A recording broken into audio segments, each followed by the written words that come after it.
Hello, everyone. Thanks so much for joining us here on the Armed with Reason podcast, brought to you by GVpedia.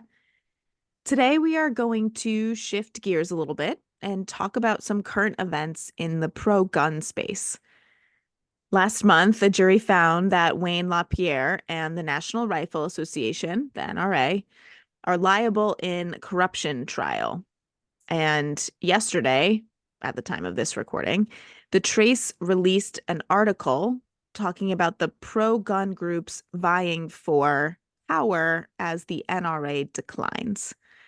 One of those groups is the National Shooting Sports Foundation, the NSSF, which Poe Murray, who is a board member of ours and also the chair of Newtown Action Alliance, published an article on our Substack about earlier this month. So Devin and I are going to break some of this down here for you today. So to start off, Devin, can you walk us through what's been happening recently in the pro-gun space and what these articles about the pro-gun space are about and what it all really means? Yeah, so good to be here again. I while all this has kind of come to a head in the most recent year with the culmination of the corruption trial into the NRA. It's been kind of ongoing for at least the past decade, at least with the national or the NSSF, the National Shootings Sports Foundation, which, as Poe mentioned, was ironically based in Newtown. Like their headquarters was there when the shooting occurred back in 2012. Just last year, they moved to another small Connecticut town. But despite kind of being a small town in Connecticut, it has grown massively.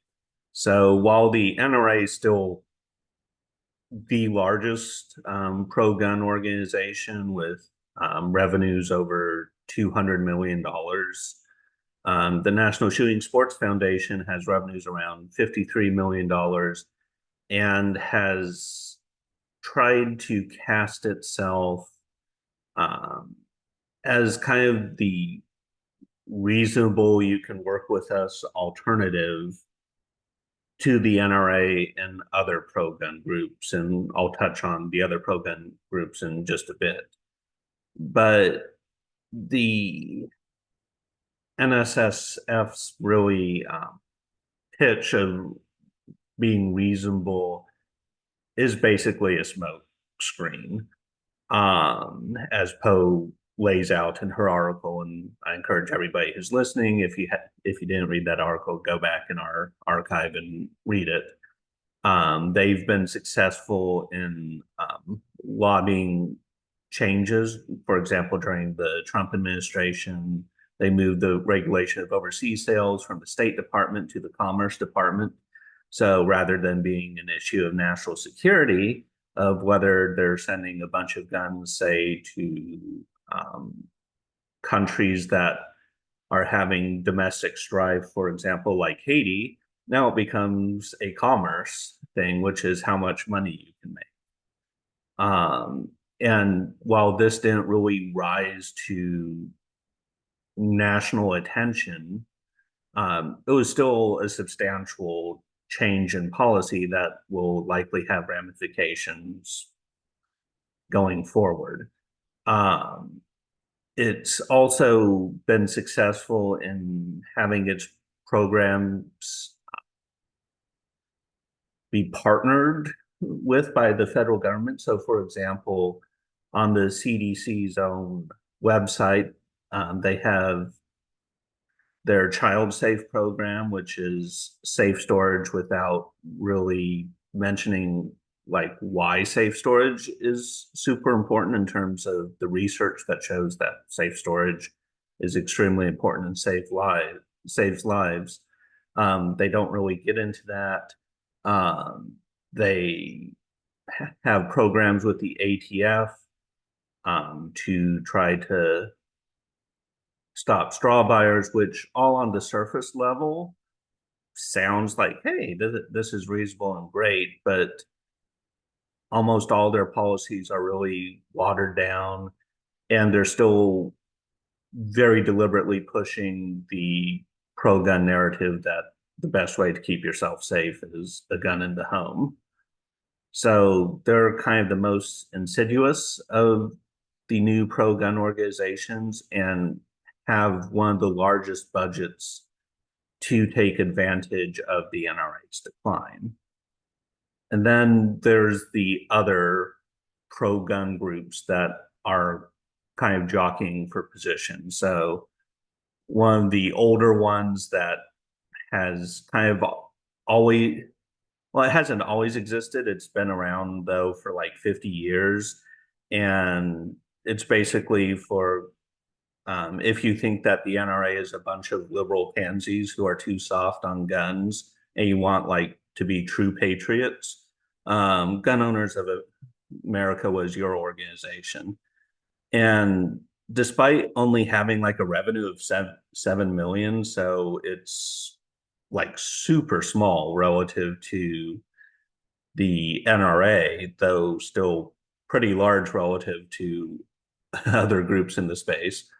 Um, it's basically been the no compromise version of the NRA, where basically any sort of gun law is unconstitutional, and it's basically Second Amendment without any exceptions. And yeah, so they're basically one of the most hardcore groups, and they've been rising in popularity due to the corruption at the NRA, because Gun Owners for America has gone after the NRA for being weak, and now that they're falling, the Gun Owners of America is going up. A couple of the other ones, just to mention quickly, there's the Firearms Policy Coalition, which is kind of similar to Gun Owners for America, except that they seem to get a lot more into litigation. You have the Second Amendment Foundation, which also seems relatively similar to the Firearms Policy Coalition. They basically also file quite a few lawsuits as well. And then you have another organization, which it's actually hard, close to impossible to tell how large they are, which is the United States Concealed Carry Association. And given my research on the internet, like I am constantly bombarded with ads for the USCCA. Uh, they originally touted themselves as nonpartisan and just about, hey, carrying guns and making sure that you have insurance when you're carrying a gun. But in recent years, they've definitely moved to a more extreme position. And they have advocates like Colin Noir, who's kind of a social media influencer in the pro gun space, touting their product and basically the needs of self defense. So it's a lot of different groups, all kind of vying for various aspects of what the NRA used to cover. And while the NRA is almost certainly not going completely away anytime soon, they have been diminished, and the other groups that are seeking to take their place, in a way, are even scarier than the NRA, which is unfortunate and somewhat hard to believe, yet here we are.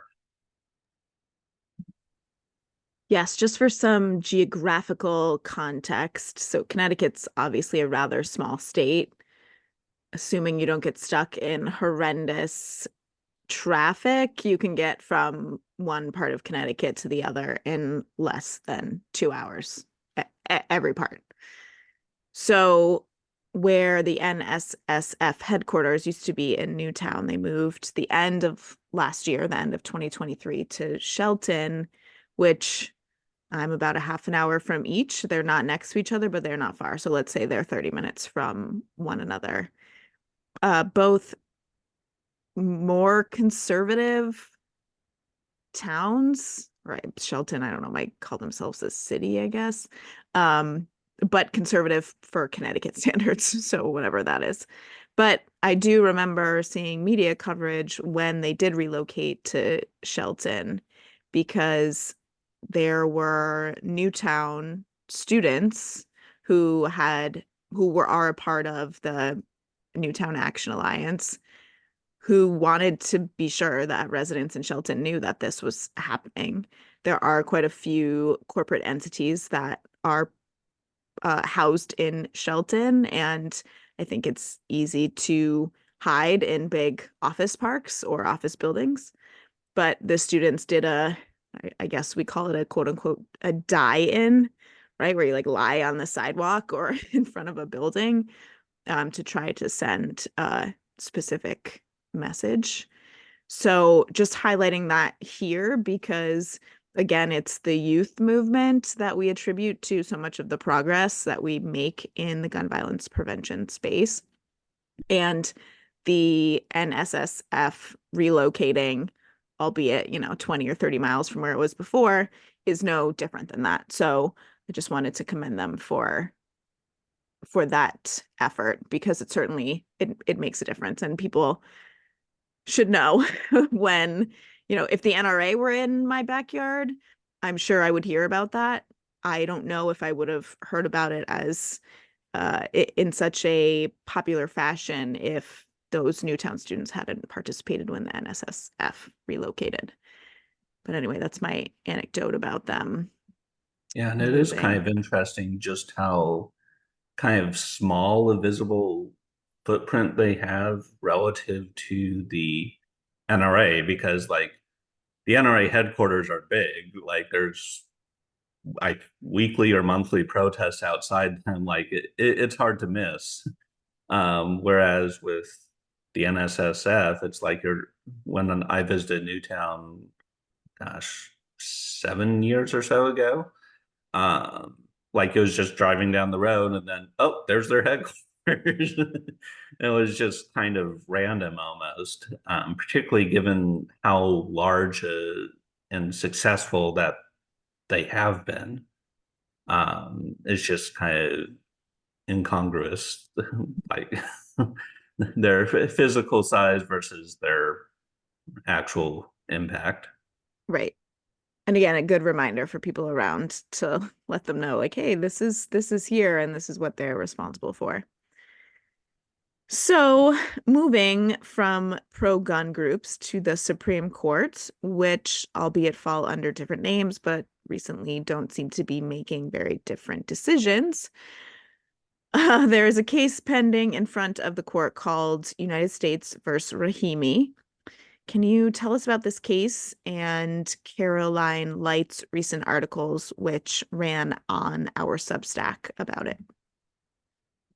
Yeah, so um, Caroline Light had a couple excellent articles, one of which went into basically a timeline of what's happened in this case, and then the other being the ramifications of it. And basically, Rahimi is a uh, frankly an asshole. An abusive one at that. So back in 2019, he became physically violent with his girlfriend. This was in Texas. When she tried to flee the scene, he shoved her, dragged her into his car, threatened to shoot his girlfriend, and then fired his gun at a bystander who had witnessed all this. So the court in 2020 revoked his license and then also put in a domestic violence protective order because of all the major domestic violence. Rahimi sued and basically argued that the domestic violence restraining order is unconstitutional. Why? And that he should basically have his guns back based on that.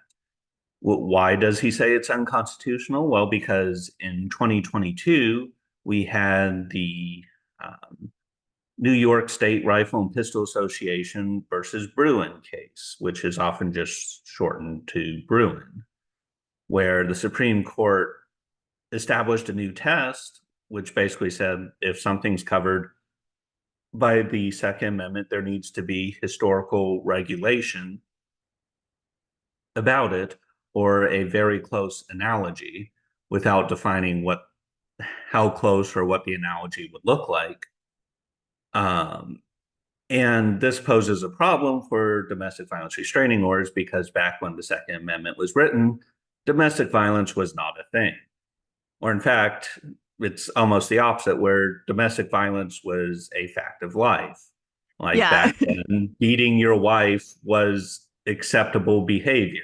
Right. Yes. I'm going to Uh, interrupt. I'm going to interrupt because I know you meant it's not a thing like it didn't happen, but it's not a thing like it just was, right? right. We didn't talk about it. Um, yeah, like the rule of Yeah. thumb. Do you know what the rule of thumb comes from? This is like a completely random I tangent. actually don't.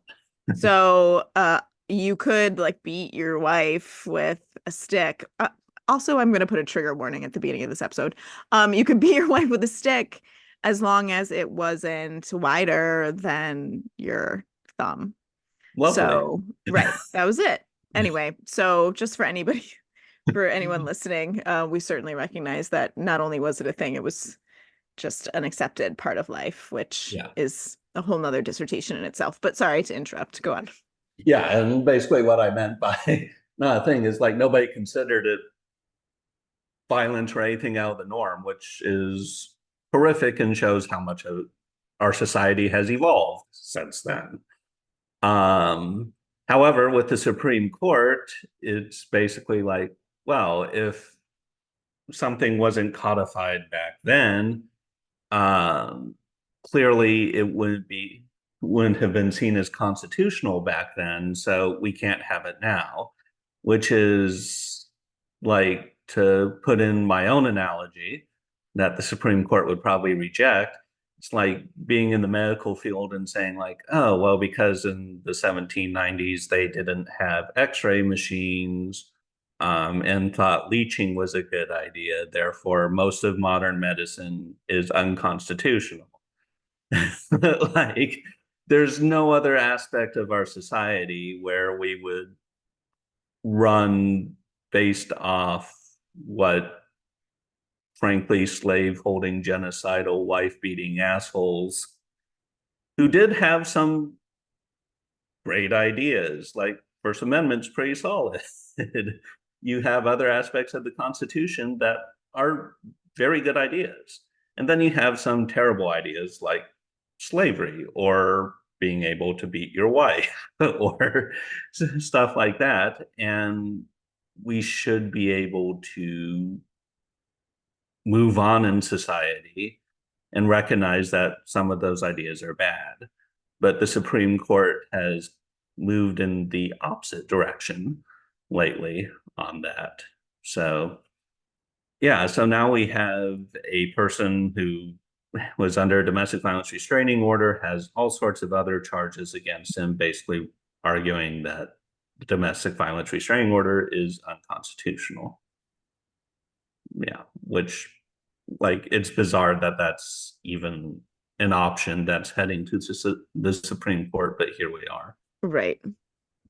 Also, if you asked some people who decided they should do their own research on what's appropriate in the medical field about leaching, some of them might agree with you. So I don't know if we can if we can entirely extrapolate that these days, but that's neither here nor there. All right. So let's talk about how the what you just discussed regarding restraining orders and domestic violence. What does the research say about the importance of restraining orders preventing someone from getting a firearm? And how is that research taken into account by the courts? Yeah, so the research on domestic violence restraining orders is overwhelming that when they're including a gun ban, save lives. Like, and this is should be obvious. Like the if somebody is engaged in domestic violence, them having a gun is one of the worst things possible for the situation. It's also important that these restraining orders be enforced because so often in cases, we'll see where the court just says, oh, you can't have guns, and then do nothing about it, like checking to see if those guns are no longer there. And it's also one of the reasons why not having some form of registry is terrible, is because, like, while they might be able to get some of the guns from the person from that state, it's not necessarily certain that they're going to pick up guns from a different state. Or the person goes out and gets new guns through private sales. So there's all sorts of loopholes that were deliberately put there by pro gun organizations that make it harder to enforce domestic violence restraining orders. But even with all of that, they're still extremely effective, according to the research. So it's just a testament to how powerful they are, that even when they aren't fully enforced and with all the loopholes, they're still having a sizable impact. Now, in the face of all that evidence, what the Supreme Court does is take it, crumple it up, and throw it into a waste bin and say it's irrelevant. Because that's really what Bruin did. It basically said no matter how much evidence you have for a policy saving lives, if the founders didn't do it, or it's not a close analogy to what the founders did, it doesn't matter. It's going to be unconstitutional, which is a substantial change over the 2008 DC versus Heller, where you had a two-part test. Whereas, like, did the founders do it? Was there some historical regulation? And then, if not, does the state have a substantial reason for doing this, such as saving lives? And even though DC versus Heller was a bad decision based on history and just logic in general, it still didn't change all that much because courts looked at the available evidence as like, yeah, the state has a substantial interest in saving lives, so we're keeping these policies in place. And then Bruin was like, no, you have to ditch the evidence. And so um, now we have basically the ridiculous case of United States versus Rahimi coming forward, where people with domestic violence restraining orders might be able to keep their guns. And the appeal, the appellate court, I believe, is the one who basically overturned the law based off of Bruin, and now it's up to the extremely conservative Supreme Court in terms of just how far they want to go in terms of stripping gun laws. So I mean, hopefully they see reason, but there hasn't been much hope on that front for a while now. Right. So, as far as recent trends, aside from anything related to what we were just talking about with domestic violence and restraining orders, is there anything in particular you are concerned about when it comes to the interpretations of the Second Amendment? Yeah, so I mean, outside just the, like, frankly, a historical history only test, which is not how the courts treat anything else. Like, and also it's worth noting that the overwhelming majority of historians, like people who are professionally studying history disagree with the Supreme Court's history only opinion, which should tell you something about how bad it is. It's like, yeah, we should trust the history. These people study history and say you're wrong. Oh, ignore those people. Like it shows where we're at. But there's a growing movement that's, in a way, I wouldn't say even more insidious, but it's getting there. So when the Second Amendment was written way back when, a well-regulated militia being necessary for the security of a free state, the right of the people to keep and bear arms shall not be infringed. Historically, despite what the Supreme Court says, it was meant to be referring to militias. Like the founding fathers feared a standing army and basically having a king-like figure emerge, take that standing army and crush all the states. The states wanted to have their own forces for domestic security and external security, and didn't want the federal government to be able to come in and say, hey, you need to disband this militia, or hey, South Carolina militia, there's something going on in Maine. You need to march up there and leave South Carolina defenseless. Defenseless against what in South Carolina's case? Well, the native tribes who were being persecuted and eliminated, and also all the slaves that were there in South Carolina. So that was the Second Amendment's original purpose, which was definitely fear of tyranny, but it was at the state level. And the militia was state controlled. Like, while people had to secure their own muskets and such because the state couldn't afford to give everybody a musket, you'd still show up at mustering grounds. You'd have training by the state, and then you would be ordered around by the state. It was a collective organization, and it was well regulated. Fast forward a couple hundred years, and in the DC versus Heller case, they decide that the Second Amendment is about an individual right to self-defense.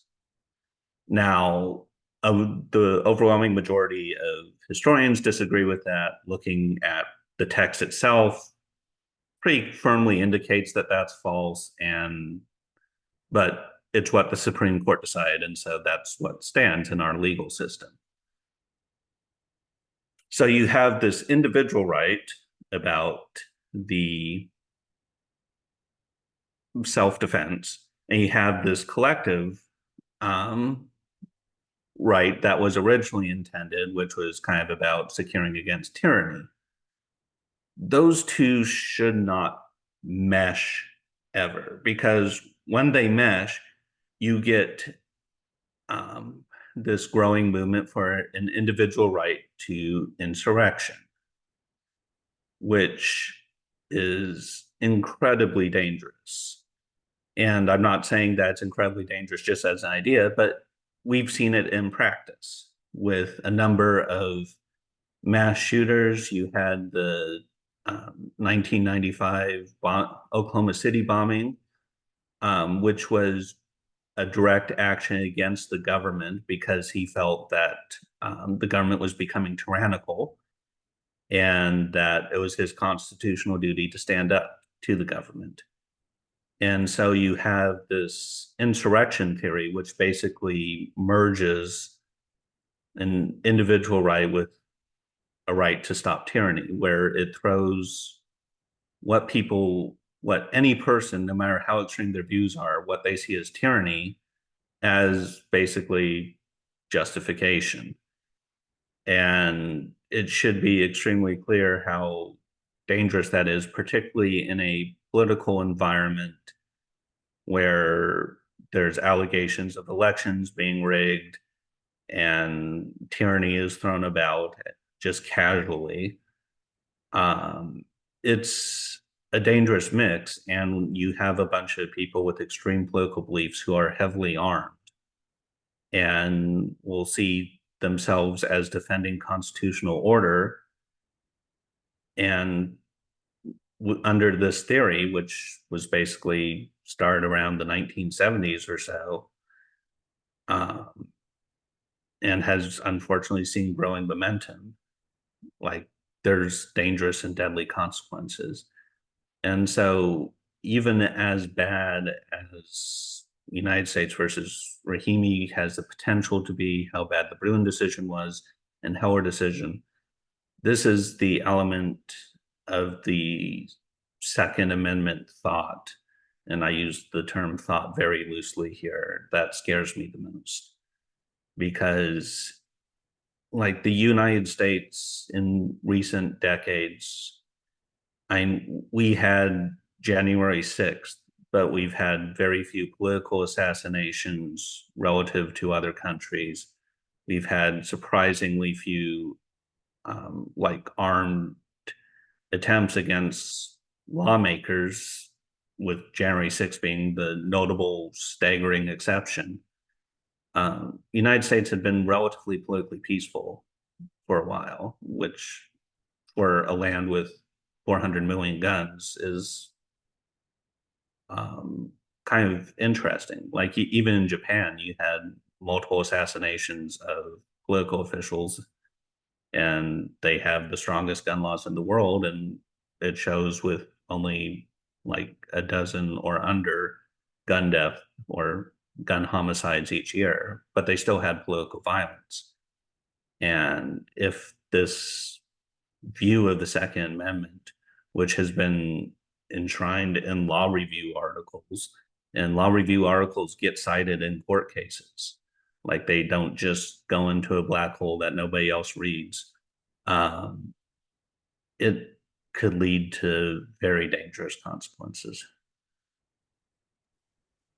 Yeah, and I think something that I try to keep, I mean, there's a lot of parts of the Second Amendment and the history of it that I always have running through my mind, but something I try to keep in the forefront is that it is ironic that we say, all right, well, we want to make decisions based on the history, but this was written when you had a musket and you had to pack it in order to fire it, and it would take 60 to 90 seconds to get one shot off.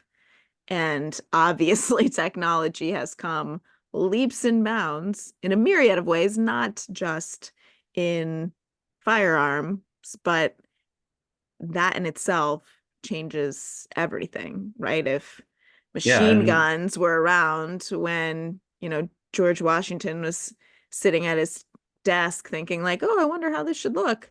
I can't imagine it would have been written in the same sort of way. So to right. me, we remember the parts that support what we wanted to, and then we conveniently forget the other components.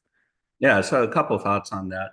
And one, it's like there's a way to do it in a malicious sense, and it's what Switzerland does, where it's like, yeah, but almost every able-bodied person is a part of the militia, and you are able to take your assault rifle home, but the ammunition is stored and sealed. And if you break the seal of that ammunition for any reason, including self-defense, you are in major legal trouble. Like, and oftentimes all those arms and stuff are stored in armories where you can collectively keep arms. So like we do have a modern version of what that looks like in Switzerland, and they have substantially more strict restrictions on personal ownership and carrying of firearms than we do in the US. So like it is possible to like kind of modernize and update like what the Second Amendment would look like. It's not remotely what we have currently. And to go back to the like historical point, I'm a slight history nerd. So it takes around 20 to 30 seconds to fire a shot if you're trained. Like if it was me, it'd probably take 90, 60 to 90 seconds.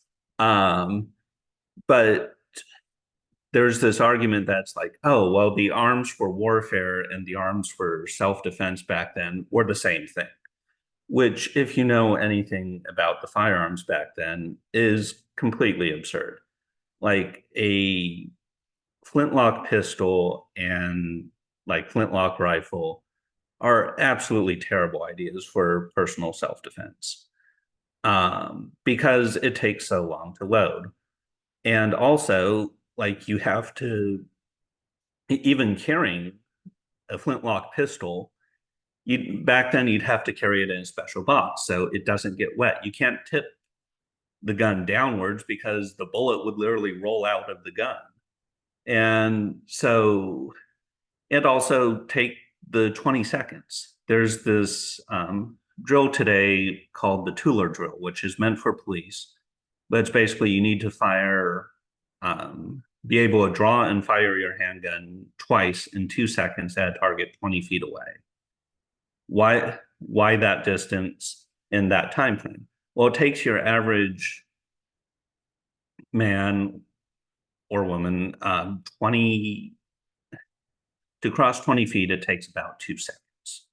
And so basically, if you're not able to get your gun up and firing in those 2 seconds, you've just introduced a handgun or lethal weapon into a wrestling match because you're not going to be able to get the shots off.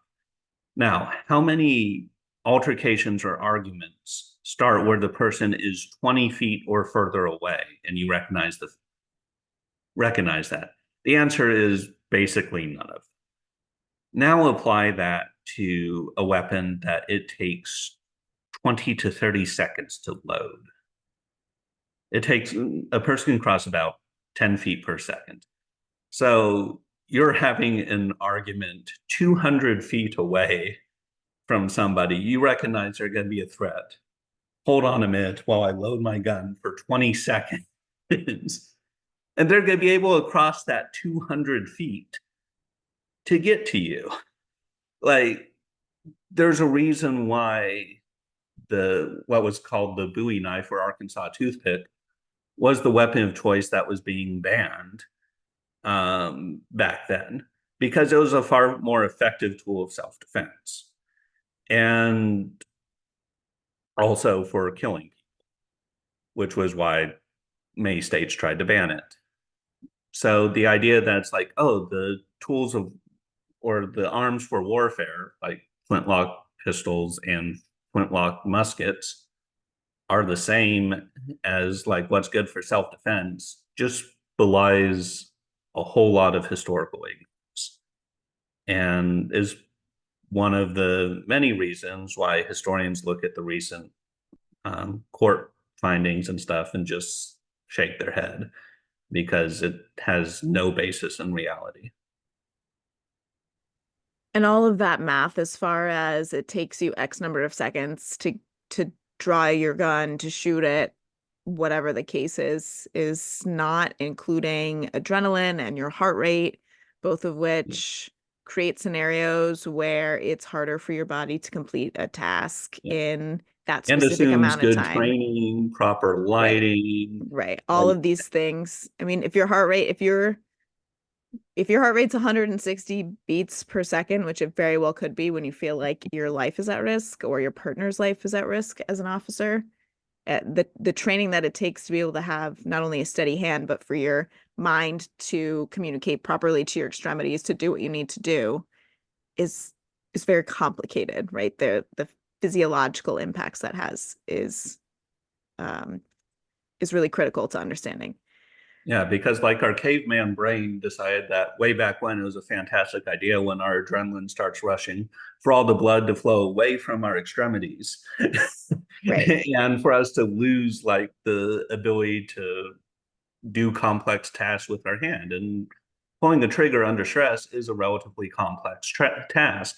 And so our entire biology, in a way, is like directly makes it harder to do that in these situations. And so it takes an incredible amount of training that, like, more than half of states, there's no training or anything now. And even in the states with training, it's relatively limited training right, that just don't capture the actual realities of how hard it is to use a gun successfully in self-defense.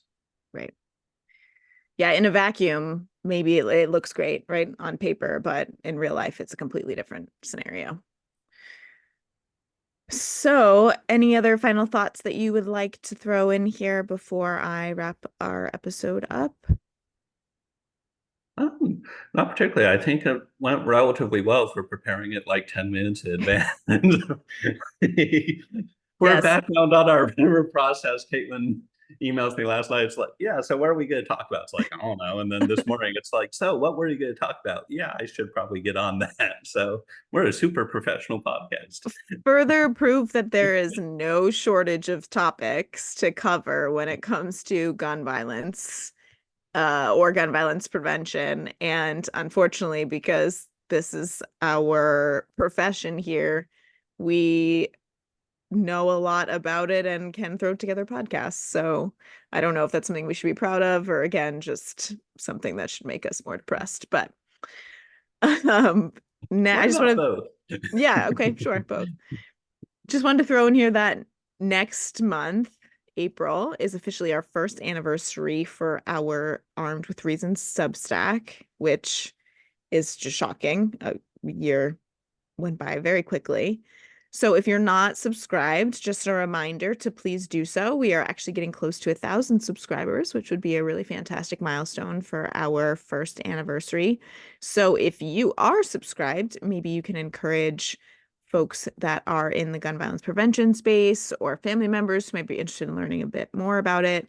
Again, we put out content 5 days a week, some about myth busting, some are unique articles that are written just for our page, either by some of us here or outside contributors.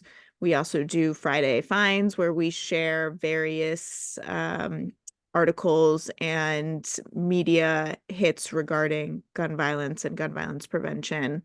And then the podcast, of course, is also something that goes out on our Substack. So we would really love to hit that 1,000 subscriber milestone if we can in the next 30 or so days. So, and this is actually episode 18 of our Armed with Reason podcast. And we'll probably have at least one more, maybe two more before we wrap up the first season, which also another impressive milestone for us. So we've talked a little bit about this before, but the podcast is something that we were sort of throwing back and forth as an idea of something potentially interesting that we could do to share more about gun violence and myth busting. And we've decided one day to finally go for it. And here we are. So proud of us for for sticking with it, even when it's only the night before that we prep. I think the product is still important and gives people a way to learn more about gun violence when they're driving to work or doing the dishes or whatever it might be when you find a couple minutes to listen to us, which of course we appreciate. So I'm going to say farewell to you, Devin. I'm sure I'll talk to you sooner than later. And thank you to everybody for listening. Thank you so much and see you soon.